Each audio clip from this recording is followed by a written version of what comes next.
लालपुर गांव में एक मुन्ना नाम का लड़का रहता था जो बहुत लालची था। सारा दिन मुन्ना आवारागर्दी करता रहता और कोई काम नहीं करता था, जिसकी वजह से मुन्ना की माँ उससे बहुत परेशान रहती थी। एक दिन मुन्ना रास्ते से गुजर रहा था कि मुन्ना ने देखा कि एक दुकान में बहुत सारा न्यू चप्पलों का स्टॉक आया है। मुन्ना ये देखकर हैरान था कि रामू की चप्पल की दुकान बहुत अच्छी चल रही है और इसकी चप्पल लोगों को पसंद भी आती है। मुन्ना ने सोचा, मुन्ना, अगर तू भी चप्पल की दुकान खोल ले तो लोग तुझसे भी बहुत सी चप्पल लेंगे और तू भी अमीर होगा रामू की तरह और माँ भी बेइज्जत नहीं करेगी। और घर आ गया। घर आने के बाद मुन्ना सोचने लगा कि कैसे भी करके मुझे वो चप्पलें लेनी होंगी रामू से और दुकान बनानी पड़ेगी। उसने एक हल निकाला। मुन्ना, अगर तू रात में जाकर रामू की दुकान से चप्पल चुरा ले तो उसे पता भी नहीं लगेगा और मेरा काम भी बन जाएगा। ये सोच आते ही मुन्ना खुश होने लगा और रात का इंतजार करने लगा। रात जैसे ही हुई और रामू की दुकान बंद होने के बाद मुन्ना दुकान के पास आ गया। दुकान में घुसने में मुन्ना को ज्यादा परेशानी नहीं हुई और उसने अपनी बोरी में एक एक कर चप्पल डालना शुरू की और देखते ही देखते अपना बोरिया चप्पल से भर लिया और कहा, मुन्ना। मुन्ना, आज के लिए इतना ही काफी है। और मुन्ना वापस घर आ गया और बोरा छुपा दिया। सुबह मुन्ना रामू की दुकान के पास गया और देखा कि रामू बहुत रो रहा है और बोल रहा है कि मेरी सारी चप्पल किसी ने चुरा ली है। रामू ने कहा, मेरी सारी चप्पल किसी ने चुरा ली है, कोई तो मदद करो मेरी सारी चप्पल किसी ने चुरा ली है। लेकिन वहाँ सब रामू की बात सुनकर चले जाते हैं। इसी तरह से एक दो दिन गुजर जाते हैं और तीसरे दिन मुन्ना ने अपनी चप्पल की दुकान खोल ली। रामू और मुन्ना की दुकान आमने सामने थी। रामू एक जोड़ी चप्पल 300 की बेचता था और मुन्ना 200 की। इसलिए मुन्ना की दुकान पर बहुत भीड़ बढ़ने लगी। मुन्ना ने देखा कि रामू की दुकान पर लोग कम हो गए हैं।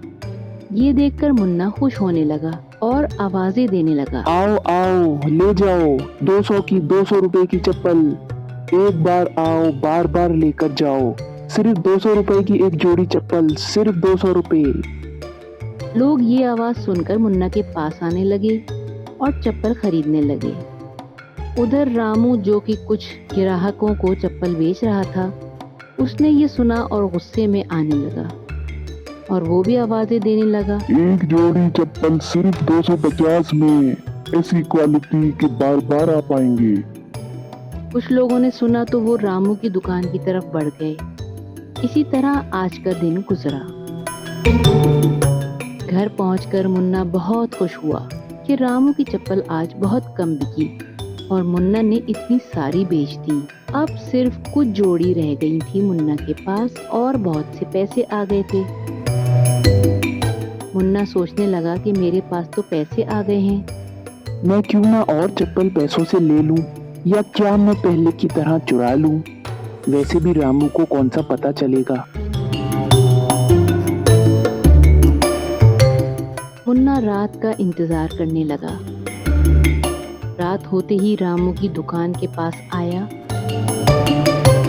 पहले की तरह मुन्ना आराम से दुकान में घुस गया और बोरी में चप्पल डालने लगा। बोरी भरने लगी तो मुन्ना ने कहा, आज के लिए इतना ही काफी है। घर पहुंचकर मुन्ना ने बोरी छुपाई और सुबह चप्पल बेचने लगा और देखा कि रामू फिर से रो रहा था और कह रहा था, भाइयों, मैंने कहा था ना कि कोई चोर घुस आया है यहाँ। पहले भी मेरी चोरी हुई थी लेकिन तुम लोगों ने कुछ नहीं किया। कोई तो मेरी मदद करो, मैं कैसे घर चलाऊंगा अगर चोरी होती रही। अचानक वहां एक शहर का आदमी आया और रामू की आवाज भी सुन रहा था और चप्पल भी देखने लगा। सामने ही एक आदमी खड़ा था। उसने कहा, अरे भाई, तुम यहाँ से क्यों ले रहे हो? वहाँ सामने मुन्ना के पास इससे भी कम में बिकती है चप्पल, वहाँ से ले लो। शहर के आदमी ने उसे देखा और कहा, ये चप्पल अच्छी है, इसलिए मैं यहीं से ले रहा हूँ, और वो सस्ती बेच रहा है तो शायद उसकी अच्छी ना हो। अरे भैया, ऐसा नहीं है, दोनों की बहुत अच्छी हैं, लेकिन ये रामू बहुत महंगी देता है और मुन्ना सस्ती। ये सुनकर शहर का आदमी हैरान था कि एक जैसी चप्पल है तो सस्ती और महंगी क्यों? और रामू की आवाजें, वो सोचने लगा कि चोरी कैसे हुई, यहाँ तो कभी चोरी नहीं होती। उसे शक होने लगा। यही सोच के आते शहर का आदमी मुन्ना की दुकान की तरफ बढ़ा और मुन्ना की दुकान से चप्पल देखने लगा। उसने देखा कि रामू की चप्पल में भी एक निशान था और मुन्ना की चप्पल में भी, जबकि ये मुमकिन नहीं था क्योंकि उस आदमी ने कहा था कि मुन्ना खुद शहर से लाता है और रामू बाहर से मंगवाता है, तो एक जैसी और एक निशान कैसे हो सकते हैं? और मुन्ना क्यों सस्ती बेचता है जबकि ये तो लेकर भी आता है इतनी दूर से? कुछ तो गड़बड़ है, मुझे कुछ सोचना होगा। यही सोच के तहत शहर का आदमी आज मुन्ना पर नजर रखने लगा और देखा कि मुन्ना रात में कहीं जा रहा है। उसने मुन्ना का पीछा किया और देखा कि मुन्ना रामू की दुकान में घुसा है और हाथ में बोरी है। उसने सोचा, कहीं मुन्ना चोर तो नहीं, और क्या मुन्ना चप्पल चुराता है रामू की दुकान से? यही सोचते ही आदमी ने अपना मोबाइल निकाला और मुन्ना की वीडियो बनाने लगा। जैसे ही मुन्ना ने बोरा भर लिया और रवाना होने लगा, आदमी वीडियो बनाकर पीछे छुप गया और सुबह का इंतजार करने लगा। जैसे ही सुबह हुई, आदमी ने देखा कि रामू चिल्ला रहा है और शोर कर रहा है और कह रहा है, अरे भाइयों, मेरी चप्पलें चोरी हो गई। आज फिर वो चोर मेरी चप्पल चुरा कर ले गया। कोई मदद करो मेरी, मैं कहाँ जाऊं, क्या करूं? आदमी ने देखा कि मुन्ना तो आराम से अपनी चप्पल बेच रहा है। आदमी रामू की तरफ बढ़ा। तुम्हारा चोर मिल गया है, मैं जानता हूँ कौन है वो। ये सुनते ही मुन्ना हैरान हो गया और डरने लगा और अपनी दुकान से निकलकर बाहर आया और एक्टिंग करने लगा। बताओ कौन है वो जो रामू का नुकसान कर रहा? मुन्ना, बताओ रामू को कि चोर तुम हो। ये सुनकर सब हंसने लगे और मुन्ना डरने लगा। ये क्या बकवास कर रही हो? मैं चोर हूँ? क्या मेरी अपनी दुकान है चप्पल की, मैं क्यों चुराऊंगा इसकी चप्पल?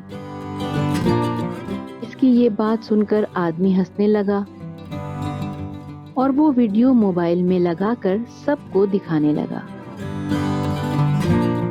जैसे ही सबने मुन्ना की वीडियो देखी, वो हंसने लगे और मुन्ना डरने लगा। रामू ने जैसे ही वीडियो देखी, मुन्ना की तरफ बढ़ा और एक जोर का मुक्का मुन्ना के मुंह पर मारा। चोरी की? तूने तो कहा कि तेरी अपनी दुकान है। दूसरों की चप्पल चुरा के तू अपनी दुकान चलाता है। अब कर तू चोरी और चला दुकान। ये सुनते ही सब जोर जोर से हंसने लगे और मुन्ने को बेइज्जत करने लगे। मुन्ना चोर नारे लगाने लगे और रामू मुन्ना को पकड़ पकड़ कर मारने लगा और उसका भुर्ता बना डाला। रामू ने मुन्ना को कहा कि अब कर तू चोरी और चला दुकान। मुन्ना ने रोते हुए रामू से माफी मांगी और हकलाते हुए कहने लगा, मैं आइंदा चोरी नहीं करूंगा, मुझे माफ कर दो। मैं लालची हो गया था और चोरी कर डाली, मुझे माफ करो, मत मारो। लोग और हंसने लगे और रामू ने मुन्ना को खूब मारा, फिर माफ कर दिया। आइंदा मेरी दुकान के पास भी तुम नहीं भटकना, समझे?